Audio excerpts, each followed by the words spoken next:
Welcome back to the Gentleman's Gazette. In today's video I'm going to talk about loafers. I'll explain what loafers are, what they're not, what different styles are around, and basically everything you need to know about this great shoe.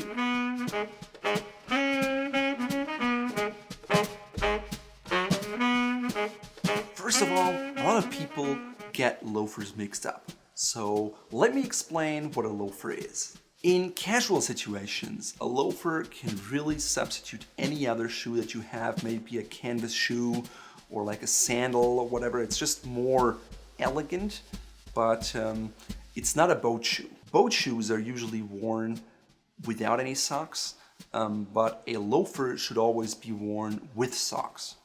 If you like the look of sockless outfits and shorter pants, you can get these very thin socks called invisible socks, but you should always wear socks with your loafers because otherwise it's not very hygienic, and your feet may also hurt because they're not meant to be worn barefoot. A loafer is a laceless shoe, as you can see here. It has an exposed ankle.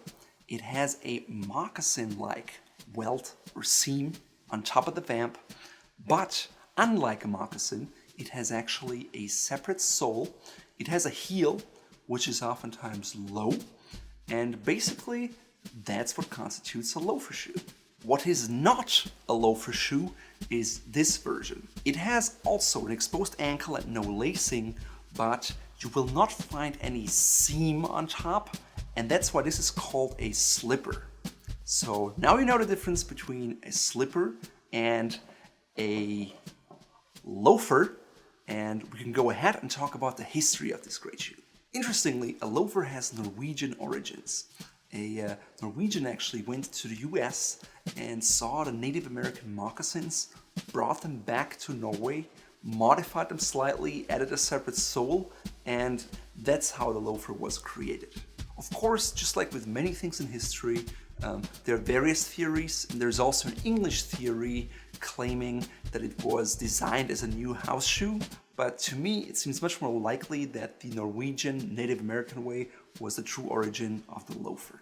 In general, loafers are casual shoes because they're slip-on, and as such they're usually not worn with double-breasted suits or more formal garments. Of course, people like the Duke of Windsor broke these classic rules of style, and he would often wear two-tone loafers in brown and white or off-white that he would wear with double-breasted suits. So by traditional style rules, this was completely wrong, but he was so powerful and impactful that today you can see people wearing loafers with all kinds of suits and even double-breasted suits.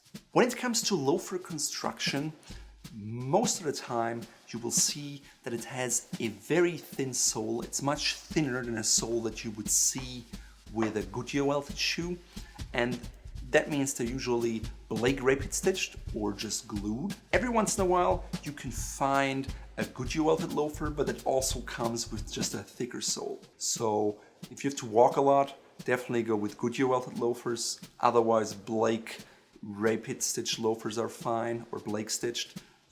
Glued, I would probably personally stay away from, simply because it's usually an indicator of lower quality. Loafers come in many different styles. One of them is a so-called Wildsmith loafer, and it was a British invention. If you want to learn more about it, check out our in-depth guide about loafers. Second, you have the so-called Aurland Loafer, and Aurland is a town in Norway which was home to Nicoli Gregori, who's the one who invented this Norwegian loafer style in the first place. This shoe was produced there in the 40s and the 50s. Today I think it's not produced there any longer, but it's still originally from there, and the term Aurland Loafer is still in existence.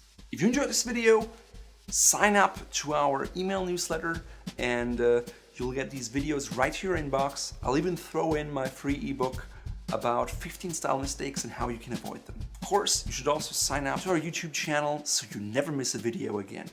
A tassel loafer is called that way because it features these dangling tassels, and you find this kind of shoe in all kinds of variations. Sometimes the tassels are just attached to the top. Sometimes they go round with some braided leather, just like in this shoe.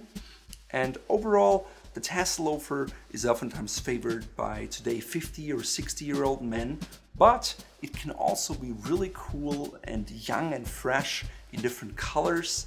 And I think it's a wonderful shoe to have in your shoe closet.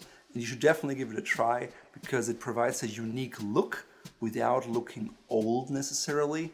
But it all depends on how you wear it and how you combine it. This Tassel Loafer has a very long last. It's flat, as you can see, and elegant. The original Tassel Loafer was invented by the Alden shoe company, and it was a little more boxy and round. And that's typically the shoe you associate with more seasoned gentlemen. Another really popular style is a so-called Penny Loafer. It's a loafer that was invented by G.H. Bass in the US, and it was really popular with people from the Ivy League, with students, especially in the 1950s.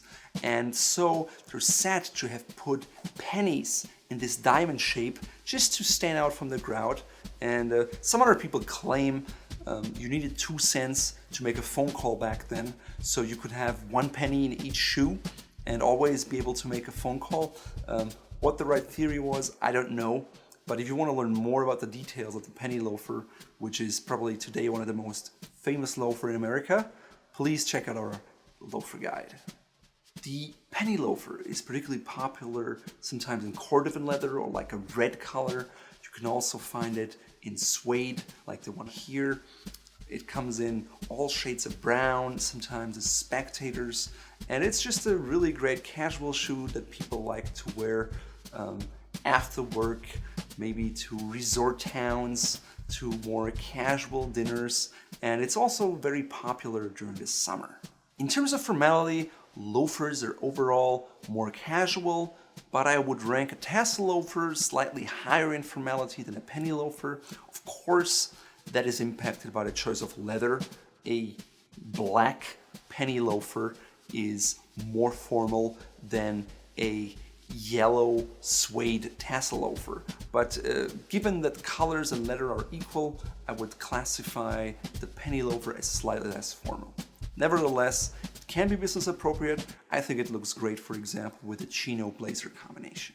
Another really famous loafer is a Gucci loafer, and it has these characteristic horsebits on top, and usually they come in gold or in silver, and they became so popular in the US that Gucci sold loads of pairs, and even to this day they always issue new versions every season with different styles, sometimes with canvas, with leather in different colors, and many consider them to be a staple in a man's wardrobe. Personally, I'm not a huge fan of the look, and although some people wear it even with like black tie, it is definitely not an evening shoe. And you should always go either to pumps if you like the laceless shoes or to a patent leather Oxford, but stay away from the Horsebit loafers with tuxedo or even white tie. It's great as a casual shoe. Some people like to wear it with suits. Again, I'm not a fan of that, but it can be done. And if you like the look of it, you can certainly consider adding it to your shoe closet because it's a timeless style and you should be able to wear it in 20 years from now and still look very classic and timeless.